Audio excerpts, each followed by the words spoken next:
Well, I'll start off all my little interviews basically going, who are you?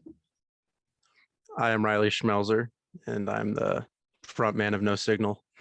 All right. And then the front man of how many other guys do you have on your group? I have a bassist, Jake DeMarco, and a drummer, Nick Cubis. All right. And you are here because we are talking about your new EP that came out. Can you tell us a little bit more about Venus? Yeah, this is our third EP, and this is the first record that No Signal has put out that actually has like another member other than myself on it. For all the Really? I had written and recorded all of it myself. But this time around, I wanted more drums. So I had my drummer, we actually went into a studio and did that and recorded the guitar in a studio and the bass. We hadn't chosen chose a bassist like in time for like one to be on this project. So it was just me doing the bass as well. But yeah, this is more professional like production stuff on, so that makes it a bit more exciting, and also to be able to like actually collaborate a little bit on it with another member. So with that, was there a much struggle between everybody, or was everyone kind of almost on the same page when it comes to the process of music production wise? It really wasn't that much of a struggle at all. I mean, it was a pretty smooth process actually. um I think my drummer and I, tend to really agree on most musical decisions. And overall, like, although I kind of have the final say, I do want some different ears on it, with the people who I believe, should be a part of this, if that makes sense. Oh no, Um, it makes sense. in the least cocky way possible. That came out kind of weird. I think every once in a while we would run into like a patch where I'd be like, yeah, how about don't do that, or other way around, and we'd have to work things out with that. But that's all part of the process. It usually just makes the final product turn out even better. Well, you released a few songs already, but out of those so far EP that you have out, which one's been your favorite out of the group? Mm, that's a question. It's kind of like choosing a child. I mean, I favor different ones for different reasons, but I think so far I'm favoring Venus. Just that self-titled track off the EP, for a multitude of reasons. I think I favor longer, more conceptual music just in general. And when we were doing that song, when when I showed it to my drummer, when I first told him like, hey, we're gonna actually do a little bit of collaboration on this for the first time, he was excited to see that there was at least one song that kind of branched away from a much more simple sound, I guess. And Okay. I'm not like, I would say like at least in terms of in terms of drumming, like some No Signal songs are pretty easy. Um, so Venus is definitely our most like complex and like intricate song yet for every instrument. Um, and it's really exciting to listen to it. For me, just because it's there's a lot of different stuff going on that involves a lot of proper musicianship, and my drummer really did a good job with that. And the bassist that we have now is doing a fantastic job of playing it. And just the backstory, that whole conceptual aspect of the entire record that I was talking about, that song is kind of the pinnacle or the climax for the entire story. And then with that being said, um, this is altogether is a fantastic story in combining with each other. I want to know, gosh, I know you had released Cope earlier as just a single itself. I want to know the story behind that one because that was another one that kind of like stood out to me the most out of this album besides the title song. Yeah, I mean, usually when it comes to like describing my songs, I am not, I'm trying to find like I had actually written down a good description.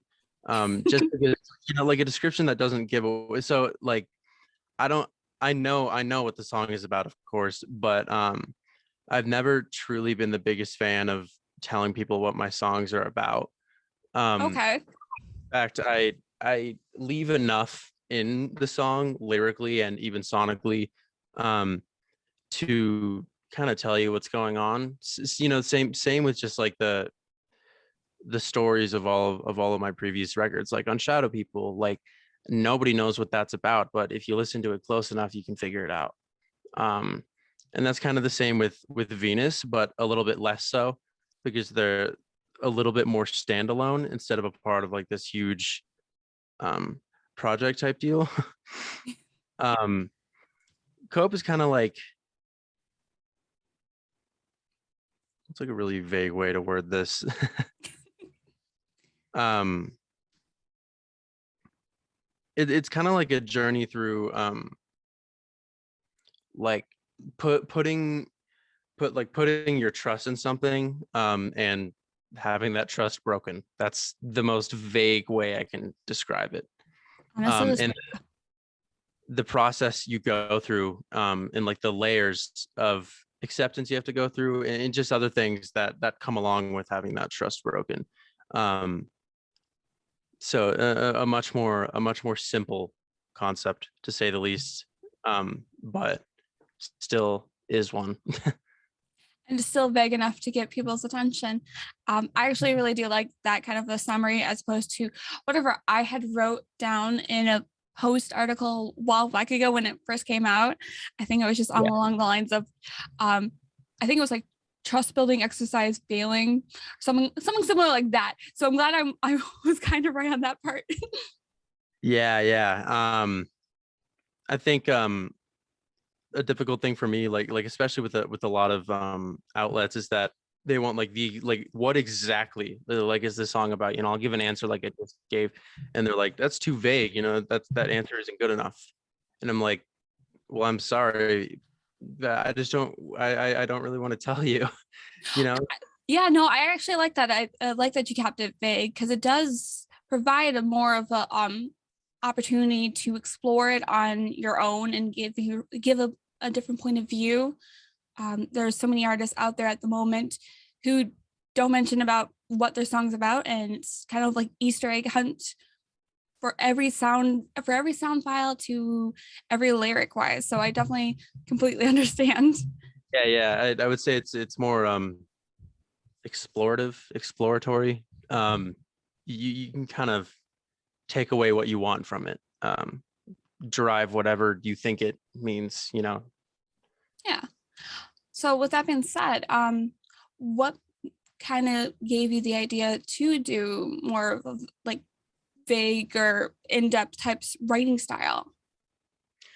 um I don't know. I mean, I think that just that's kind of always been my way of writing, is doing it first of all, like most importantly, in a conceptual landscape.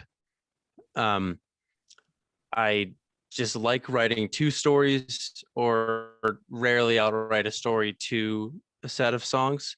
But usually I'll, when a song comes to be, or as it's coming to be, um I kind of tie in that concept to it, or tie it into that concept, whatever is most. And I'm trying to word this in like a much more simple much more simple way. um yeah, it's pretty ineffable, I think.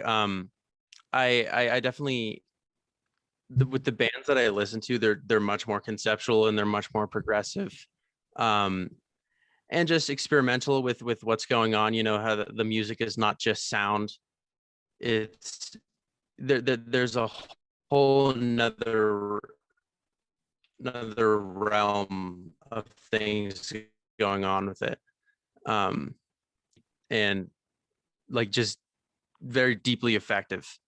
Um, in terms of getting something across, and I think that's just how I like to do it as well. Um, maybe as a result of being inspired from these bands, or sometimes I like to think it's just how I do it. But I don't really know yet because I haven't done too much reflection on it because I'm just, you know, making more songs. I know. I like the concept. I love the idea that you have provided. It's an interesting point of view to writing that many who are looking into how to get their start. It's kind of cool to hear other people's point of view of how they started. I want to know, actually, how did you start your career into the music world? Yeah. I think ages like 13 and 14, I kind of started taking it a bit more seriously. You know, my past, I grew up in a pretty musically active house. Um, but it was around those times that I kind of had an epiphany, I guess, that kind of let me know that this is what I wanted to do. Um, and I kind of I just went with it. You know, in the beginning, I wasn't really thinking about it all too much. I was just doing it. And literally my first EP is conceptual. And that's before I was even listening to these like crazy conceptual prog bands and like all this weird stuff. You know, I was listening to way different music at that time. So that's kind of what, you know, another say into why I think that's just kind of how I write. Um, but I kind of just did it. You I love that. Oh, I'm at the little fun part of my day where I get to ask some fun random questions that I got over here. Would you like to hear some of those ones? Yes, I would. All right. Okay. I'm gonna try to do like let's do one fun one real quick. Um, what would be the classiest tattoo for a baby? The classiest tattoo for a baby? Yes. That's a tough question. I think the theory of relativity equation on the inner lip Oh my gosh. And you would know, be fantastic. that would be classy. And the fact that it will stretch out later on in time. So I guess the infinity would continue on. Yeah, maybe it's a little more right there. All right. Here.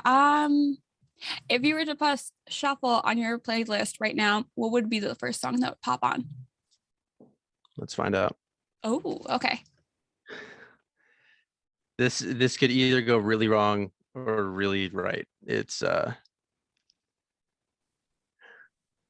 okay. So this is an old band that I used to listen to. It's called The Used. Okay. They're, you know, I was very young when I listened to them. The song is called The Bird and the Worm. Uh, which is very emo music. I know. I love the use. And that's And actually not a bad one. Not bad a choice. yeah, that wasn't bad. It could have been much worse. Ooh, I want to know how worse could it be? Well, the next song is by this crazy weird band called No Signal. Oh Um, no, I'm not sure if I'm familiar with those guys. yeah, yeah, they're pretty small actually, but that's the next one that popped up. Love that. Here, let's see. Uh, what is your current motto for your life? Try to get 8 hours of sleep. Okay, I honestly love that answer. That's I my goal too. do this every day, but the only consistent thing that I tell myself is you should probably go to sleep. Um, so yeah. Here, let's see. What's the best compliment a stranger has ever given you? That's great. That's That's a tough one. I'm pretty introverted, so I'm not um exposed to strangers all too much. One time a girl walked up to me in like a weird like gas station type store. It was like me and two of my friends. And it was like 2 in the morning. She walked up to me and said I look like I'm from an anime because of my Ooh. hair. And I don't watch anime, but I kind of know like the gist of it. And I was like, oh, that's kind of cool. Like that must be a cool thing to look like. So I was kind of like, thank you. Hey, you do kind of actually look like a lot of anime men out there. Don't ask me though which one. I'm gonna have my sister go through these editing wise, cutting this a bit out, and she's probably gonna find someone that's gonna match who you look like. That's perfect. I'm forward to that. I'm looking forward to seeing that. All right, let that be her mission for the day. What would be your choice of a creature that you would for sure get banned at Build-A-Bear? An emu. An emu? Yeah, I think it would get banned because there's like a higher kill count on emus to humans than humans to emus. If that makes sense. You've heard about the Great Emu War. A little bit, a little bit. I actually kind of We wait. lost. No, we lost. So that's maybe that's why it's a little historically detrimental for the mind of a child. But you mean emu or like I don't know. You can make any animal friendly. You could. Make any animal friendly and cuddly. I do So, love the choice of the emu though. but yeah, emus. It's I love emus. All right. So, what is your current go-to snack of the day, or the week, or the month? That's a good question. Probably just popsicles. All right. Yeah. Any particular flavor? Yeah, like a black raspberry or like a strawberry flavor. Ooh. Yeah. I really like popsicles, but I just really like sweet things in general, but a lot of them are just so packed with sugar and like added sugars and such. So I luckily found a brand that is real low on sugar. So I endeavor in that quite commonly on a day-to-day basis. All right. I like the choice of popsicles as a go-to snack. Haven't had that one yet. What is the grossest thing you did as a child? I when I was like 4 or 5, I went into my backyard and I found an ant hill. And I just kind of piled up a couple of ants into my hand and just dropped them down my throat. Um, Really? yeah, I recall the feeling of one of them like crawling down my throat. 5-year-old me wasn't the biggest fan of that, but you live and you learn. Right now, I know to not do that. Obviously, but I do know some people do eat ants, but like in candy form though, Yeah, like and they're dead. yeah, not in like a really weird child mindset way. Like, I wonder. I've seen the kids with the magnifying glass burning the ants. But I would have imagined my first guess be like, I wonder what they taste like.